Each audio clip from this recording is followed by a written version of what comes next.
नमस्कार, स्वागत है आप सभी का मेरे चैनल अक्षर हिंदी पर। मैं रमेश गोसाई। आज की इस वीडियो में हम बात करेंगे एनसीईआरटी द्वारा प्रकाशित कक्षा 7वीं की हिंदी की नई पाठ्य पुस्तक मल्हार के पाठ 9 चिड़िया, जिसके रचयिता हैं आरसी प्रसाद सिंह। इस पाठ के प्रश्न और उत्तर पर कविता का वाचन और व्याख्या का वीडियो यदि आपने नहीं देखा है तो वह मेरे चैनल पर है और उसका लिंक डिस्क्रिप्शन में है, तो आप उसे देख सकते हैं। आइए आज हम सीधे प्रश्नों पर बात करते हैं। सबसे पहले हम पाठ से के अंतर्गत बात करेंगे और निर्देश यहाँ दिया गया है कि आइए अब हम इस कविता पर विस्तार से चर्चा करें।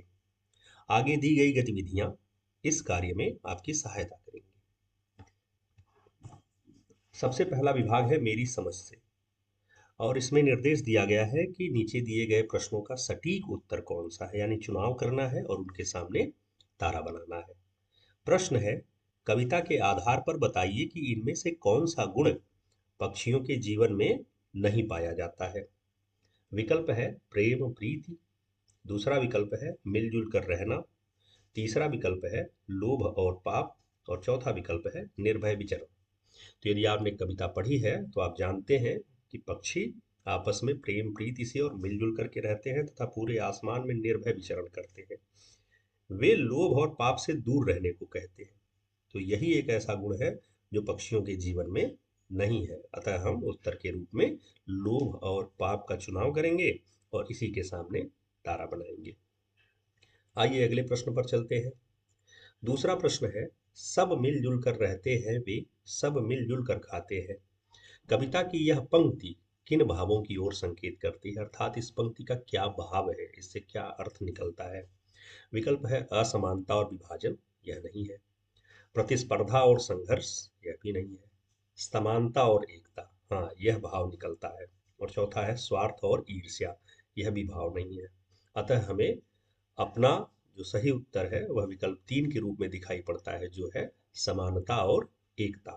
इसी के सामने हम तारा बनाएंगे। तीसरा प्रश्न है, वे कहते हैं मानव सीखो तुम हमसे जीना जग में। कविता में पक्षी मनुष्य से कैसा जीवन जीने के लिए कहते हैं। विकल्प है आकाश में उड़ते रहना, ऐसा एकदम नहीं कहते हैं वे।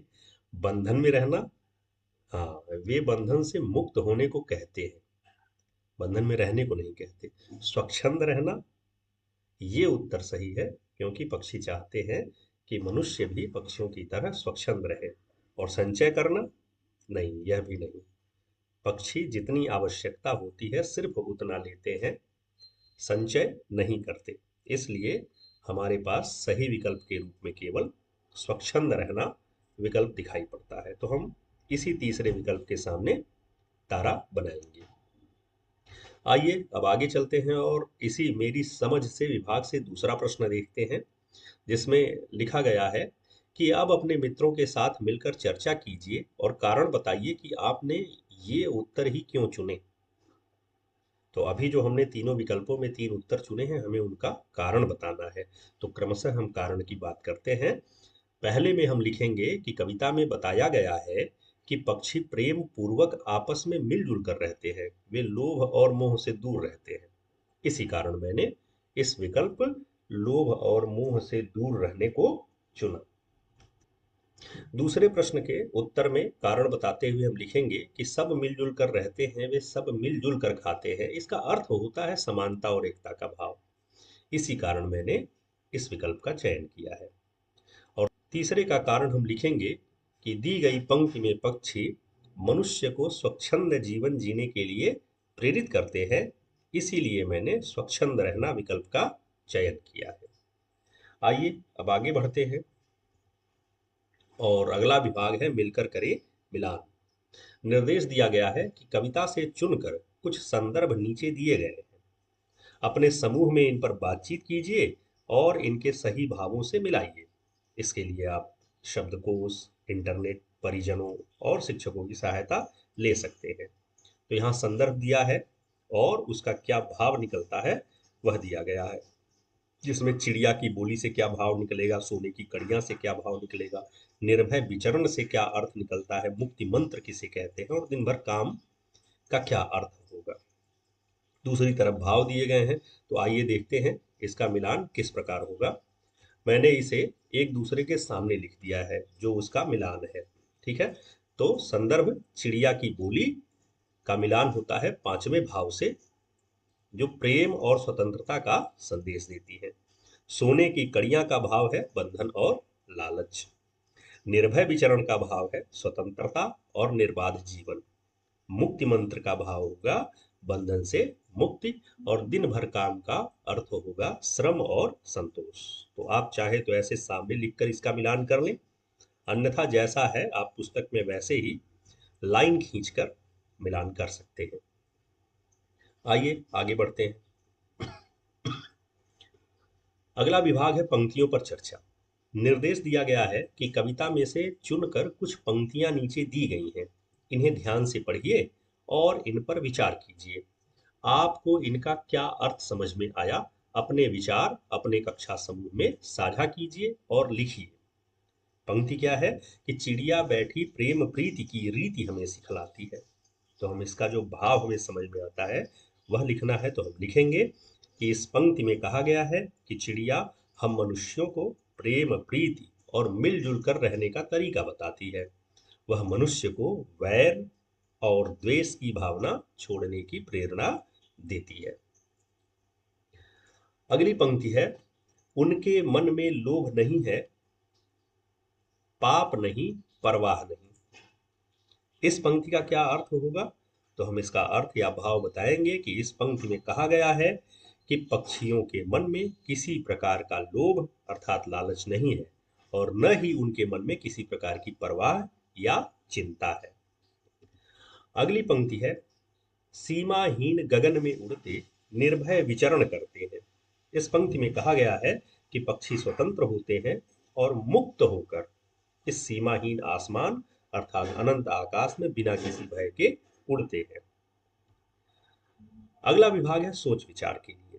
निर्देश दिया गया है कि नीचे कविता की कुछ पंक्तियां और उनसे संबंधित प्रश्न दिए गए हैं। कविता पढ़ने के बाद अपनी समझ के आधार पर प्रश्नों का उत्तर दीजिए। तो पहला प्रश्न है, सब मिलजुल कर रहते हैं वे, सब मिलजुल कर खाते हैं। पक्षियों के आपसी सहयोग की यह भावना हमारे लिए किस प्रकार उपयोगी है। तो प्रश्न है कि पक्षी जो आपस में मिलजुल करके रहते हैं, यह भावना मनुष्यों के लिए कैसे लाभदायक हो सकती, उपयोगी हो सकती है। तो हम इसका उत्तर लिखेंगे कि पक्षियों के आपसी सहयोग की यह भावना हमारे लिए बहुत उपयोगी है। आज हमारी दुनिया में लोगों के बीच से अपना बल समाप्त हो गया है। पक्षियों से मिलजुल कर रहने और खाने की भावना का पालन कर हम समाज में समानता, भाईचारा और प्रेम भावना विकसित कर सकते हैं। आइए अगले प्रश्न पर चलते हैं। यहाँ पूछा गया है कि जो मिलता है अपने श्रम से उतना भर ले लेते हैं। पक्षी अपनी आवश्यकता भर ही संचय करते हैं, मनुष्य का स्वभाव इससे भिन्न कैसे है, मनुष्य इससे अलग कैसे होता है। तो इसका उत्तर हम लिखेंगे कि पक्षी अपनी आवश्यकता भर ही संचय करते हैं, परंतु आजकल मनुष्य अपनी आवश्यकता से अधिक संचय करने की आदत बना बैठा है। वह दूसरों का हक मार कर भी स्वयं संचय करना चाहता है। इससे उसके मन में लालच, भय और असंतोष उत्पन्न होता है, जो उसके लिए दुख का कारण बनता है। अगला प्रश्न है, हम स्वच्छंद और क्यों तुमने डाली है बीड़ी पग में।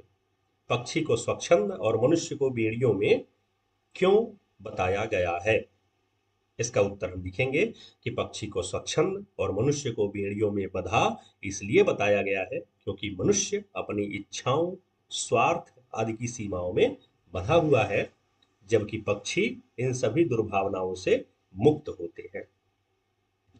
आइए चलते हैं अगले विभाग में, जिसका नाम है अनुमान और कल्पना। निर्देश दिया गया है अपने समूह में मिलकर संवाद कीजिए। प्रश्न है कि चिड़िया मनुष्य को स्वतंत्रता का संदेश देती है। आपके अनुसार मनुष्य के पास किन कार्यों को करने की स्वतंत्रता है और किन कार्यों को करने की स्वतंत्रता नहीं है, यानी मनुष्य सामान्यतः क्या क्या कर सकता है, किसके लिए वह स्वतंत्र है और क्या उसके लिए वर्जित है, क्या उसे नहीं करना चाहिए। तो इसका उत्तर लिखते हुए हम लिखेंगे कि मेरे अनुसार मनुष्य को अपने विकास के लिए प्रत्येक कार्य करने की स्वतंत्रता है, जैसे बोलने की, किसी से मिलने जुलने और इकट्ठा होने की, घूमने की, कहीं भी निवास करने की, कोई भी व्यवसाय करने आदि की स्वतंत्रता है। परंतु जो कार्य देश की कानून व्यवस्था के अनुसार अपराध है और सामाजिक दृष्टि से गलत माने जाते हैं, उन्हें करने की स्वतंत्रता नहीं है।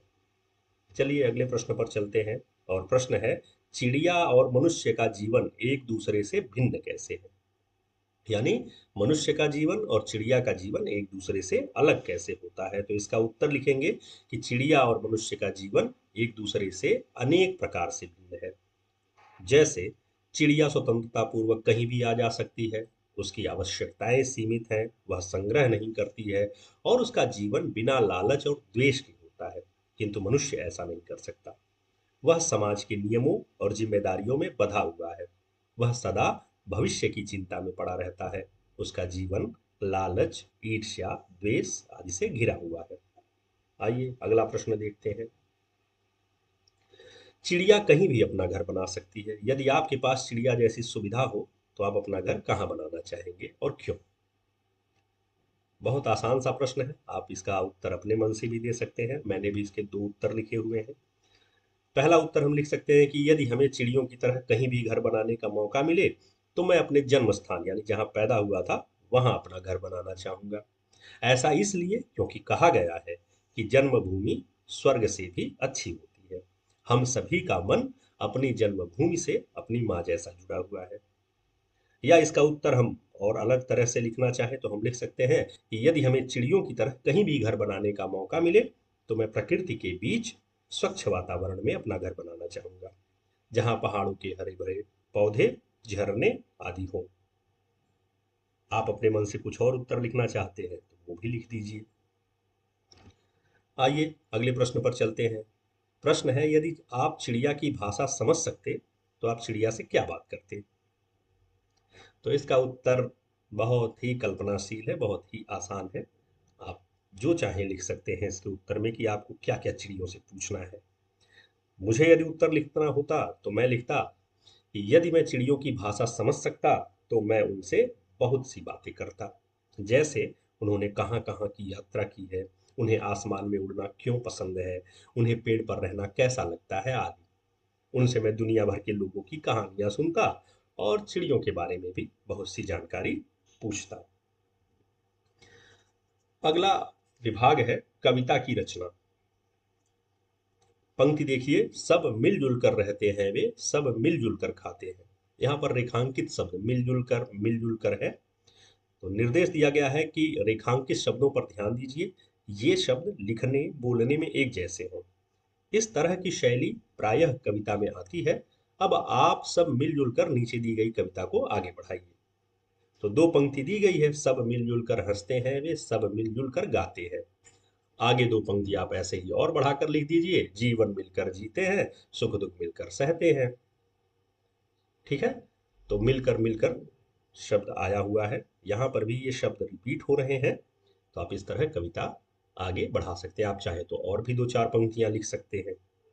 आइए अगले विभाग पर चलते हैं जिसका नाम है भाषा की बात। दो पंक्तियां लिखी गई हैं कि पीपल की ऊंची डाली पर बैठी चिड़िया गाती है, तुम्हें ज्ञात क्या अपनी बोली में संदेश सुनाती है। यहाँ पर भी दो शब्द रेखांकित हैं, गाती और सुनाती। रेखांकित शब्दों पर ध्यान दीजिए। गाती और सुनाती रेखांकित शब्दों से चिड़िया के गाने और सुनाने का कार्य बोध होता है। अब बताया गया है कि वे शब्द जिनसे कार्य के करने या होने का बोध होता है, पता चलता है, उन्हें क्रिया कहते हैं। कविता में ऐसे क्रिया शब्दों को ढूंढ कर लिखिए और उनसे नए वाक्य बनाइए। तो नीचे उत्तर में कुछ कविता से क्रिया शब्द ढूंढ कर लिखे गए हैं और उनसे वाक्य भी बनाया गया है। आप और भी ढूंढ सकते हैं और अलग तरह के वाक्य बना सकते हैं। आप उत्तर लिखेंगे कि कविता में आए क्रिया शब्द तथा उनसे बने वाक्य निम्नलिखित हैं। पहला, सिखलाती, जिसे सिखाती है कहते हैं। ठीक है। तो मेरी माता जी मुझे अच्छी अच्छी बातें सिखलाती है, ये वाक्य हम बना लेंगे। दूसरा जो शब्द है क्रिया शब्द, बतलाती या बताती, तो इसका वाक्य बनाएंगे कि दोनों सखियां उस घटना के बारे में बतलाती है। तीसरा क्रिया शब्द है खाते हैं। तो हम वाक्य बनाएंगे कि हम सब मिलकर खाना खाते हैं। चौथा क्रिया शब्द है सो जाते हैं। वाक्य बनाएंगे रात के 10 बजे हम सो जाते हैं। पांचवा क्रिया शब्द है भरते हैं और वाक्य बनाएंगे कि हम पंप से हवा भरते हैं। और छठा क्रिया शब्द है उड़ जाती है। तो हवा के चलने पर कपड़े उड़ जाते हैं या धूल उड़ जाती है। कुछ भी आप लिख सकते हैं, तो जो आपको उचित पड़े आप बना सकते हैं। तो यह रहा इस पाठ के पाठ से विभाग के अंतर्गत प्रश्न। पाठ से आगे के प्रश्नों के लिए मिलते हैं अगली वीडियो में। तब तक के लिए नमस्कार, धन्यवाद।